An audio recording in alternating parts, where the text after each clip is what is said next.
So tell me about like specifically like Oklahoma, like what it's like being here. Obviously you're from Colorado, but you spent some time in the state. Obviously you spent some time with Blake as well, but what's the scene like in Oklahoma, and then just, you know, in general? Yeah, so Oklahoma was it's actually been really good for me in my career. I moved from Marietta, California.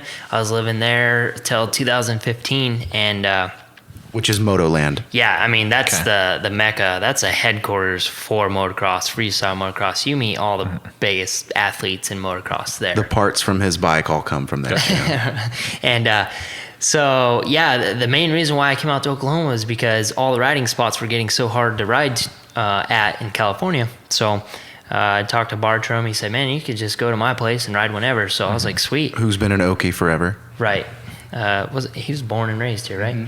So, you know, he's got 140 acres? 100. It's a lot. It's a lot of land. 100 something acres. He's got a lot of land. He's just like an OG of one of the pioneers. first guys to do any tricks. So, you know, he's got 140 acres. He's got a foam pit and water truck, tractors, everything you needed. So I was like, man, that's sweet. So I came out here and ended up staying quite a while because it was it worked out really well for me. I was able to hone in on all my skills because I had this riding spot that I could wake up and ride every single day. And then I had the foam pit where I could try these new tricks and build confidence. And I think that's really made me into a better rider. So are you like living with him, learning from him as well? Like that's... Well, so Kenny wasn't living there. He's actually in New Orleans. Okay. And so that's where he was living at the time. I was just out here kind of by myself and would find any local kids that would come out and ride with me or watch me, you know, and I just had the drive inside me, and I knew what I needed to do, and I just put in the work. Whereabouts is like that spot? That's in Stillwater, Oklahoma. So you managed to not get into too much trouble being up there. Well, it's out there too.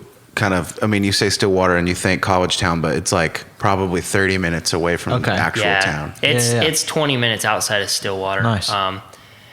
But actually, I'm a square when it comes to the average stereotype in freestyle motocross. You know, I've never done any drugs. I didn't drink till I was 21.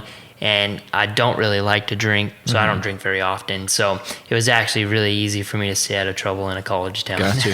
Yeah, he like stays here with me, and he's like, he does yoga, and like he's like, I need to go out and get this walk in, and I'm like in there on that chair like all day. He's like all fat and out of shape, and editing whatever bad you're at sports, and he's like, oh, I'm gonna go be a better person. And I'm like, all right. You got to do it though, right? You're a professional athlete. You have to take care of your body. Yeah. I mean, for someone who's flying through the air every day, it's got to